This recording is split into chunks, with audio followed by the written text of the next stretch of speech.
Mining company ద్వారా వాళ్ళకి ఇవ్వాలన్న సంకల్పం పెట్టుకున్నట్టు అనిపిస్తుంది.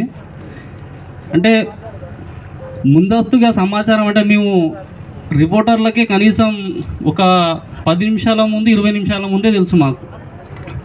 కానీ ఇక్కడ ఉన్న స్థానిక పక్కకే రైతులకు అంటే సర్వే నెంబర్ ఆనుకొని నిత్యం సమస్యలతోని సగతమైతే ఉన్న రైతులకు తెలియదు.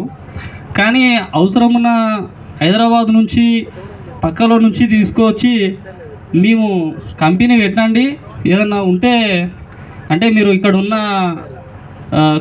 ఉన్నదంతా తీసుకుపోయి రైతులను ఇబ్బంది పెట్టి ఏదన్నా ఏదో పోయేటప్పుడు 5-10 ఇచ్చి వాళ్ళను నోరు మూసే విధంగా చేయాలి అన్నట్టుగా వివరిస్తున్నట్టుగా అనిపిస్తుంది సభ మొత్తం.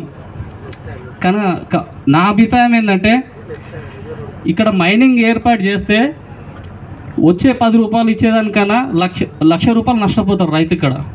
ఎందుకంటే ఒక 4 పశువులు తెచ్చుకొని వాళ్ళు జీవిస్తుంటారు. వాళ్ళకి ఆ బోర్ మొత్తం బ్లాస్టింగ్ చేసినప్పుడు ఆ బోర్ మొత్తం కదిలి అది పోతుంది. అది 2 లక్షలు 1.5 పెట్టుకొని ఆ బోర్ ఏర్పాటు చేసుకుంటాడు. అది ఆడికి క్లోజ్ అయిపోతుంది. అది తెచ్చుకున్న లోను కట్టలేక ఇవి కట్టలేక ఉన్నగా అమ్ముకొని అంటే అది కూడా అమ్ముకునే విధంగానే వివరం జరుగుతుంది ఇక్కడ. కనుక అదంతా మానుకొని ఇక్కడ మైనింగ్ లేకపోతే నష్టం పెద్దగా ఎవరికి ఉండదు. ఉంటే ఒక ఇదైతే ఈ కంపెనీ ఏర్పాటు చేయాలనుకున్న యజమానులకు మాత్రమే కొద్ది మేరకు ఉంటుండొచ్చు ఉంటే, కానీ రైతులకు చాలా నష్టం జరుగుతుంది. కనుక ఎట్టి పరిస్థితుల్లో ఇక్కడ ఇట్లాంటి పర్మిషన్ ఇవ్వకుండా ఉండడం అనేది మంచిదని నా అభిప్రాయం.